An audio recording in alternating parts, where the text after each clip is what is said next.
Makulimlim at parang masungit nga ang panahon. Sabi na nga baga uulan ay kaya naligo kasama ang iba't ibang exhibition nitong mga bata.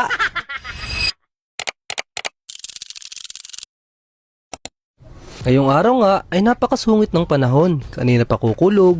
Buti na lang talaga walang kasamang kidlat. Ngayon nga ay July 19, linggo. Walang pasok ng mga bata. Nang biglang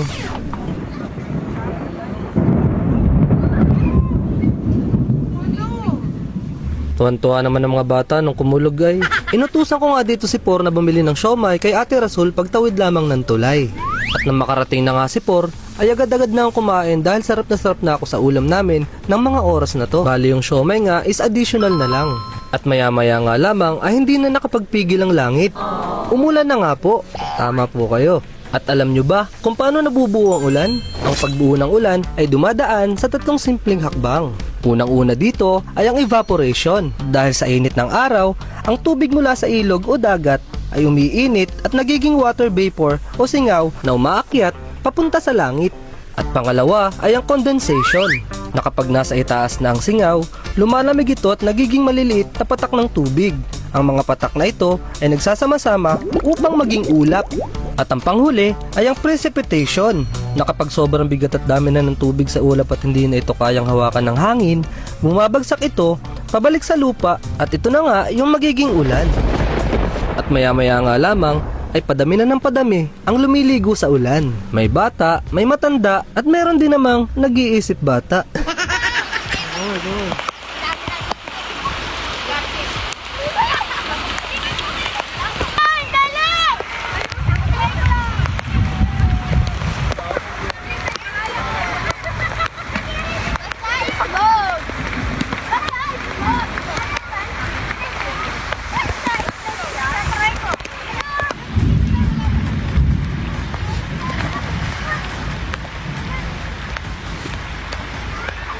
Alam kong karamihan sa inyong mga manonood ay namimiss na yung childhood memories nila.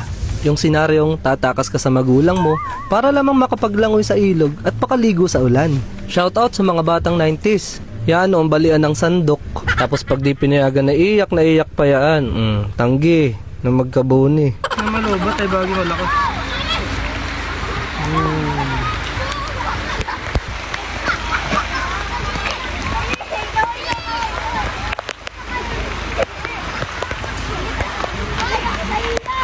Teka muna at dilipat muna tayo ng location. Dito tayo sa may tulay at dito din may na vertical kung tawagin, tsaka back dive. Gana rin din kami noon o kanya-kanyang pasikatan para makita ng mga crush namin. Tanda.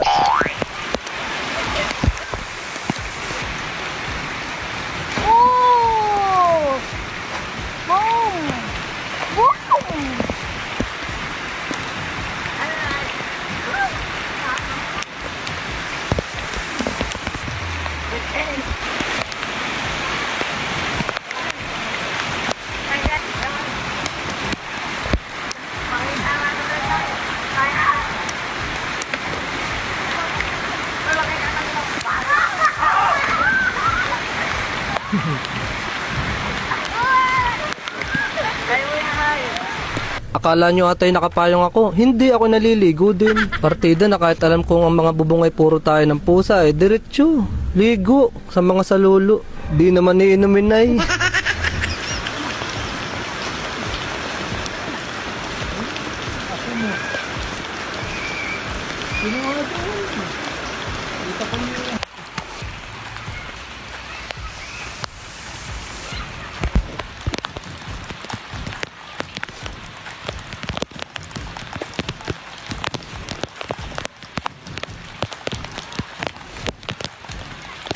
At maya-maya nga lamang ay tumila na ang ulan. Nakauwi na rin ang mga bata, kanya-kanyang banlawan at paluan. Ikaw, anong kwentong ulan mo? I-comment mo nga dyan sa baba. At shoutout nga pala sa mga followers na walang sawang nagla-like, comment, and share sa mga post natin. Oh, bukas ulit ha. Usapan na.